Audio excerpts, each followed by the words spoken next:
नमस्कार प्रेक्षक मित्रांनो, स्वागत आहे तुमच्या आपल्या चॅनलवर। चला तर आपण आजच्या कहाणीला सुरुवात करूया। चॅनलवर नवीन असाल तर व्हिडिओला लाईक करा, सबस्क्राईब करा, तसेच बेल आयकॉनसुद्धा प्रेस करा आणि आजची कथा आवडली तर कॉमेंटमध्ये ओम नमः शिवाय लिहायला अजिबात विसरू नका। चला तर व्हिडिओला सुरुवात करूया। विनोदरावांवर अशी कोणती वेळ आली होती की त्यांना म्हातारपणात लग्नासाठी विचार करावा लागला।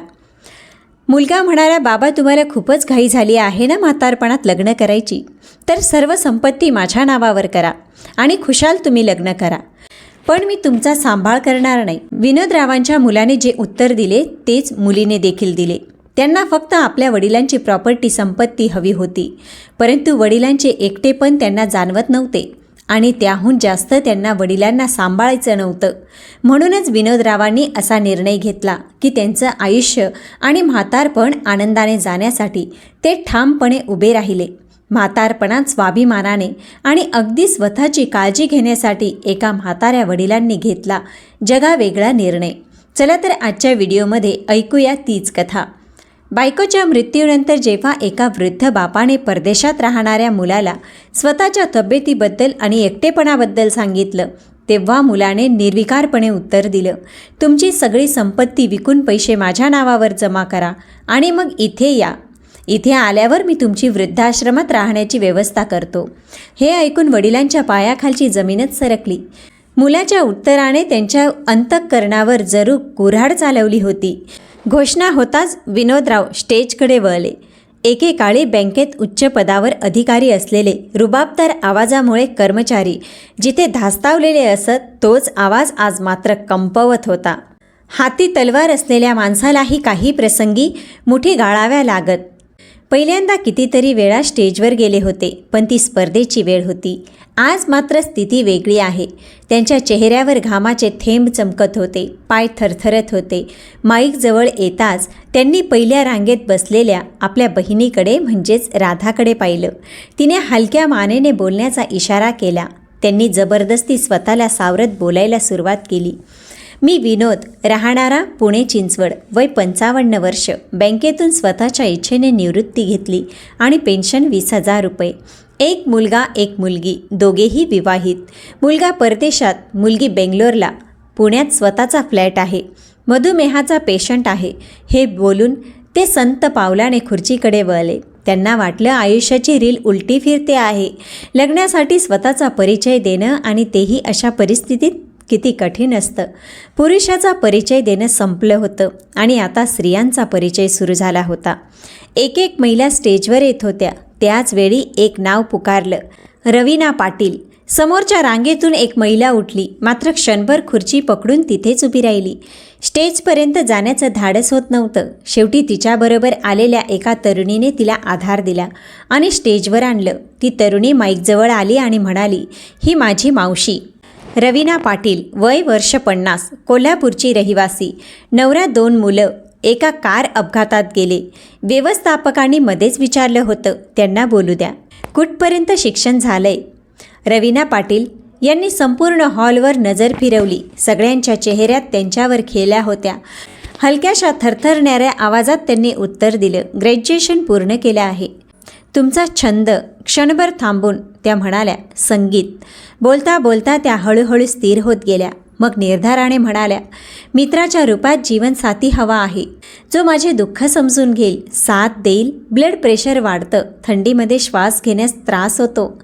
त्यांचं बोलणं संपताच संपूर्ण सभागृह स्तब्ध झाला। प्रत्येकजण विचारात गढून गेला होता। परिचय संमेलन संपलं होतं, पण त्या प्रत्येक व्यक्तीच्या आयुष्यात मात्र नवा अध्याय सुरू होत होता। विनोदराव आणि त्यांची बहीण राधा स्टेजवर येणाऱ्या प्रत्येक महिलेकडे बारकाईने पाहत होत्या। आतापर्यंत सगळ्या नोकरी करणाऱ्या होत्या। प्रत्येक महिला स्टेजवरून उतरली की राधा डोळ्यांनी प्रश्न विचारत असे आणि प्रत्येक वेळी विनोदराव शांतपणे मान हलवून नकार देत होते। विनोदरावांचे डोळे एका अशा व्यक्तीचा शोध घेत होते, जिचे आयुष्य ते सावरू शकतील, जे त्यांचेही आयुष्य सावरण्या इतकी समंजस असेल। जेव्हा रवीना स्टेजवर आली तेव्हा विनोदराव एक क्षण स्तब्ध झाले। हीच ती? त्यांच्या मनात एक प्रश्न उमटला। श्वेतवर्ण, कपोलावर गोलावी छटा, चेहऱ्यावर एक वेगळंच तेज होतं। कपाळ मोठं, हरणीसारखे डोळे, त्या बोलू लागल्या आणि त्यांच्या आवाजातील मधुर कंपनांनी विनोदरावांच्या मनात जणू जलतरल उमटायला लागले. एक शब्द कानातून हृदयापर्यंत पोहोचत होता. त्यांना जाणवलं रवीनाच त्यांच्यासाठी योग्य आहे. घरी परतत असताना राधाने विचारलं, दादा तुम्हाला कोण चांगली वाटली? विनोदरावाने राधाच्या पतीकडे म्हणजेच सुरेशरावांकडे पाहिलं आणि उलट प्रश्न केला, तुमचं काय मत आहे? सुरेशराव हसत म्हणाले, दादा मला 10 नंबर चांगला वाटला. काय नाव होतं बरं? हो, रवीना. राधाने लगेच मान डोल्यावत हसून म्हटलं, हो दादा, मलाही तीच आवडली, रवीना पाटील. विनोदरावांचा चेहरा लाजेने गुलाबी झाला. हलक्या स्वरात ते म्हणाले, ठीक आहे, जसं तुम्ही म्हणाल. पण त्या क्षणीच त्यांच्या चेहऱ्यावर चिंता उमटली. श्रद्धाची आठवण होताच त्यांच्या मनात संभ्रम निर्माण झाला. संमेलनात मिळालेल्या पत्रिकेतून रवीनाचा पत्ता मिळाला. फोनवर भेटण्याची वेळ आणि ठिकाण ठरलं. दोन्ही कुटुंबांमध्ये चर्चा झाली. विनोदराव आणि रवीनाला थोडा वेळ एकांतात बोलण्यासाठी संधी मिळाली. विनोदरावांनी तिला शांतपणे निरखून आणि पुन्हा त्यांना भूतकाळात नेणारा तोच आश्चर्याचा धक्का बसला. तंतोतंत सुधासारखा चेहरा, त्याच सौम्य हालचाली. रवीना समोर बसली होती तरी विनोदराव काही बोलत नव्हते. तिचा साईड फेस पाहून ते अजूनच चकित झाले. जणू नियतीने सुधाला पुन्हा त्यांच्या समोर आणलं होतं. ती त्यांचा अवघडलेलापणा ओळखून शांतपणे म्हणाली, आपण असं गप्प बसून राहिलो तर निर्णय कसा घ्यायचा? ती तिच्या हळूवार समजूतदार बोलण्याने विनोदरावांना दिलासा मिळू लागला. लग्नासाठी रविवार मुहूर्त ठरवण्यात आला. राधाने श्रद्धाला फोन केला. थोडा वेळ बोलल्यानंतर राधा म्हणाली, माझ्या मते दादांनी लग्न केलं तर बरं होईल. या वयात त्यांना कोणीतरी आधार द्यायला हवा. हे ऐकताच श्रद्धा चकित झाली. अशी काय गरज आहे? एवढी वर्ष निघून गेलं, आता अचानक काय संकट आलं की त्यांना लग्न करावंसं वाटतंय? राधाने तिला समजावत म्हटलं, दादा खूप एकटे आहेत, कोणच त्यांची काळजी घेणारं नाही. त्यांना साखर आहे आणि ह्या आजारात विशेष काळजी घ्यावी लागते. ते कोणीतरी आपलंच असलेलं तीच काळजी घेऊ शकतं. श्रद्धा शांत झाली, पण तिच्या मनात अजूनही भ्रम होताच. राधा म्हणाली, आणि तसंही तुला किंवा मला एवढा वेळ कुठे आहे की त्यांची काळजी घेऊ शकू. म्हणूनच मी निमित्त काढून दादाला कोल्हापूरला बोलावलं. तिथे वृद्ध महिला आणि पुरुषांचे संमेलन होतं. आमच्या आग्रहामुळे दादाला एक स्त्री पसंत पडली आहे आणि पुढच्या रविवारी त्यांचं गठबंधन होणार आहे. हे ऐकताच श्रद्धा संतापली. आत्या तू हे काय बोलत आहेस? या वयात कोण लग्न करतं का? आता तर देवाचं भजन करायची वेळ आहे. अशा वयात अजून त्यांना बायकोची गरज आहे? राधा शांत स्वरात म्हणाली, श्रद्धा बघ, दादाचं एकटं जीवन संपवण्यासाठीच हे सगळं करत आहोत. तू आणि मी दोघीही त्यांची काळजी घेऊ शकत नाही. मग अशा परिस्थितीत त्यांना एका साथीची आवश्यकता आहे. कोणीतरी त्यांच्यासोबत असावं, हसावं, बोलावं, त्यांना समजून घ्यावं. पलीकडून शांतता होती. विनोदराव फोनच्या जवळ आले आणि त्यांनी राधाच्या हातातून फोन घेतला. बाळा, तू राग विसर आणि पटकन आपल्या कुटुंबासह इथे ये, विनोदरावांनी शांतपणे सांगितलं. श्रद्धाचा आवाज थरथरत होता. बाबा तुमच्याशी काही बोलायचं नाही. इतकं बोलून तिने फोन ठेवला. विनोदराव विचारात पडले. माझ्या मुलांसाठी मी इतकं वर्ष स्वतःचा विचार केला नाही. त्यांच्या प्रत्येक निर्णयात मी त्यांच्यासोबत उभा राहिलो. त्यांना गरज पडेल तेव्हा त्यांना साथ दिली. मग आज मी माझ्या एकटेपणावर निर्णय घेत आहे तर सगळे माझ्या विरुद्ध का आहेत? त्यांना गरज पडेल तेव्हा त्यांना साथ दिली. मग मी माझ्या एकटेपणावर निर्णय घेतो आहे तर सगळे माझ्या विरुद्ध का आहेत? तेवढ्यात त्यांना जुन्या आठवणीने गाठलं. श्रद्धाने जेव्हा आंतरजातीय विवाह करण्याचा निर्णय घेतला होता तेव्हा विनोदरावांनी जात बंधनेत जुगारून तिच्या पाठीशी ठामपणे उभे राहण्याचा निर्णय घेतला होता. मग आज त्यांच्यासाठी कोणीच का उभं राहत नाही? घड्याळाचे काटे पुढे सरकत होते, पण त्यांना वाटत होतं जणू काळ थांबून गेला आहे. त्यांनी धीर एकवटत आणि मित्र जयसिंगला फोन लावला. त्यांना वाटलं जयसिंग अभिनंदन करतील आणि मग मीही त्यांना सांगेल, आता तू पण आनंदाची बातमी दे. पण अपेक्षेच्या उलट झालं. त्याने फोन कट केला. त्यांना पुन्हा एकदा वाटू लागलं, सगळे माझी चेष्टा करतील का? समाज काय म्हणेल? मी चुकीचा निर्णय घेतोय का? विचारांच्या तडफडीत त्यांनी संपूर्ण रात्र जागून काढली. सकाळी फिरून आल्यानंतर त्यांनी पाहिलं की राधा फोनवर बोलत होती. तिच्या चेहऱ्यावर चिंता स्पष्ट दिसत होती. काय झालं? विनोदरावांनी विचारलं. राधा जड आवाजात म्हणाली, रवीनाच्या सासरच्यांचा फोन आला होता. 2 वर्षापासून तिची चौकशीही न करणारे लोक आता तिच्यावर दबाव टाकत आहे. त्यांना वाटतं की रवीनाने दुसरं लग्न करू नये. हे ऐकताच विनोदराव अंतर्मुख झाले. इतक्या अडथळ्यांमध्ये हे लग्न करण्याचा काही उपयोग नाही. त्यांच्या मनात विचारांचे उठलेले वादळ आता शांत होत गेले. बहुतेक हे लग्न आता होणार नाही. संध्याकाळी रवीना नीतासोबत विनोदरावांच्या घरी आली. रवीनाच्या चेहऱ्यावर चिंता स्पष्ट होती. वातावरण काही क्षण नीरव शांत पसरलं होतं. मग नीताने बोलायला सुरुवात केली. ती राधाकडे पाहत म्हणाली, आज सकाळपासून मावशी तणावात आहे. त्यांच्या सासरच्या लोकांना त्यांच्या लग्नाची बातमी लागली. सकाळीच त्यांच्याकडून धमकीचा फोन आला होता. थोडा वेळ शांततेत गेला. मग ती पुन्हा म्हणाली, खरं तर त्यांच्या दिरांना त्यांच्यासोबत लग्न करायचं आहे. त्यांचाच घटस्फोट झाला आहे. राधा काही वेळ विचार करत होती. ही तर अजूनच चांगली गोष्ट आहे. त्याच कुटुंबात सहज रोळता येईल. रवीनाने शांत स्वरात उत्तर दिलं, ते मला नाही, माझ्या संपत्तीला हडपायचं आहे. सकाळीच त्यांनी सांगितलं, जे काही तुझ्या नावावर आहे ते माझ्या नावावर कर. मग तुला लग्न करायचं असेल तर कर, नाहीतर कुणाबरोबरही तोंड काळं कर. एका क्षणात शांतता पसरली. कोणालाच कळेना काय करावं.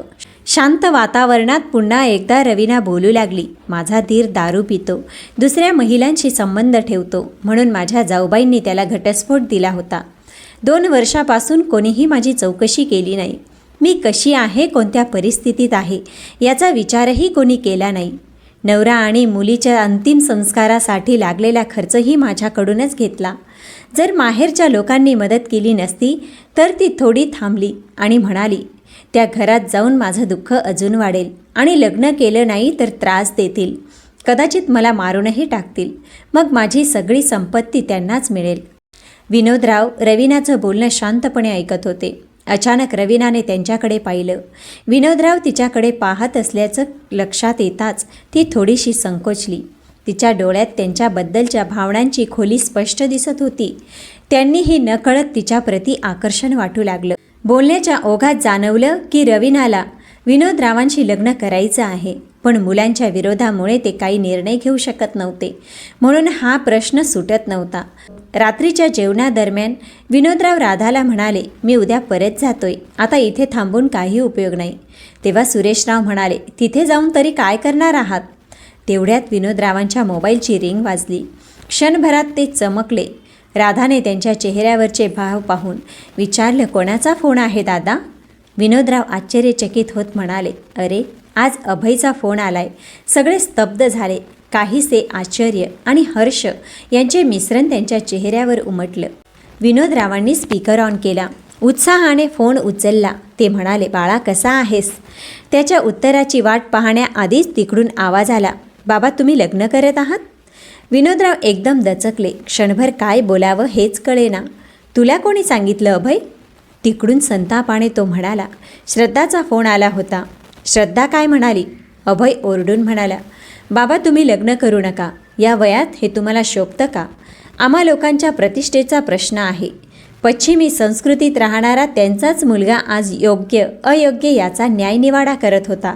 आणि तुम्हाला समजत नाही का संपत्तीचं काय होईल? या वाक्याने त्यांच्या पायाखालची जमीनच सरकत गेली. आता त्यांना उमगलं की अभय का हट्ट करत आहे की सगळं विकून त्यांच्याकडे या. विनोदराव मुलाच्या मोहामुळे सगळं विकून जायला तयार झाले होते. वर्तमानपत्रात जाहिरात पण दिली होती आणि मुलाला आनंदाने फोन करून याबद्दल सांगितलंही होतं. पण बोलता बोलता त्यांना समजलं की तो त्यांना त्यांच्याजवळ नाही तर सिनियर सिटीजन हाऊसमध्ये ठेवणार होता, जे एक प्रकारचे वृद्धाश्रम असतं. त्यांनी अभयला काहीच उत्तर दिलं नाही आणि फोन कट केला. ते काहीच निर्णय घेऊ शकत नव्हते. राधा आणि सुरेश पण अभयचं बोलणं ऐकून अचंबित झाले होते. एवढ्या वर्षांनी फोन आला आणि तो अशा प्रकारे.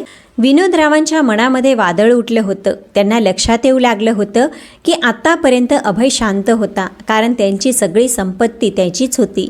पण आता सगळी संपत्ती त्याच्याकडून हिरावून घेतली जाईल याची भीती त्याच्या मनामध्ये घर करू लागली होती. ते खोलीमध्येच फेऱ्या मारू लागले. सगळे शांत होते, पण प्रत्येकाच्या मनामध्ये विचारांचं भवंडर फुटलं होतं. विनोदरावांनी सगळ्यांच्या चेहऱ्यावर नजर फिरवली आणि मग हातामध्ये मोबाईल घेऊन फोन करू लागले. पलीकडे श्रद्धा होती. बाबा, तुम्ही काय विचार केला आहे? श्रद्धा, बाळा, तुला काय वाटतं मी काय करावं? बाबा, एवढं वय झालं आहे, आता तुम्ही लग्न करून काय करणार? रवीनाला पण माझी गरज आहे. 2 दिवसात तुम्ही रक्ताचं नातं विसरून दुसऱ्याबद्दल विचार करू लागलात? नाही बाळा, असं नाही. मला समजून घेण्याचा प्रयत्न करा. ठीक आहे, उडवा तुमचा सगळा पैसा त्या दुसऱ्या बाईवर. ही दुसरी संधी होती. विनोदराव आश्चर्यचकित झाले होते. आता त्यांना समजू लागलं होतं की त्यांची मुले त्यांच्या लग्नाचा विरोध का करत आहेत. ते रात्रभर कूस बदलत राहिले. एक निश्चित आणि दृढ निर्णय घेण्यासाठी जसं दही घुसळल्यानंतर लोणीवर येतं, तसं त्यांचं मनही विचारांच्या लाटांमध्ये समरस झालं होतं. माझ्या मुलांच्या सुखासाठी माझ्या सुखी वैभवाचे जीवन मुलाला परदेशी मुलीबरोबर लग्न करायचं होतं. मी विरोध केला नाही. मुलीने आंतरजातीय विवाह केला. मी परवानगी दिली. समाज चालीरीती आणि परंपरेच्या विरुद्ध जाऊन त्या लोकांच्या सुखासाठी माझ्या इच्छा आकांक्षा सगळं काही कुर्बान केलं. सुधाच्या मृत्यूनंतर कितीतरी स्थळे आली होती कुमारी मुलींची, पण शेवटी मी बँकेत नोकरी करत होतो आणि सगळ्या दृष्टीने योग्य होतो. मुलांना असुविधा होऊ नये, मुलांच्या मनामध्ये सावत्र हा शब्द येऊ नये, असाच विचार करून मी मुलांमध्ये बुडून गेलो. आता मी एकटा आहे, एकदम एकटा. पण त्या लोकांना माझ्या संपत्तीचा मोह आहे. माझ्याशी काहीच घेणं देणं नाही. माझ्या प्रेमाचं, विश्वासाचं आणि आत्मीयतेचं चांगले परतफेड करत आहेत. त्यांच्या मनामध्ये एक जिद्द निर्माण होऊ लागली. कोल्हापूरला येण्यापूर्वी त्यांना लग्न करायचं नव्हतं, पण इथे आल्यानंतर, रवीनाची भेट झाल्यानंतर त्यांच्या मनात एक स्वप्न उमललं.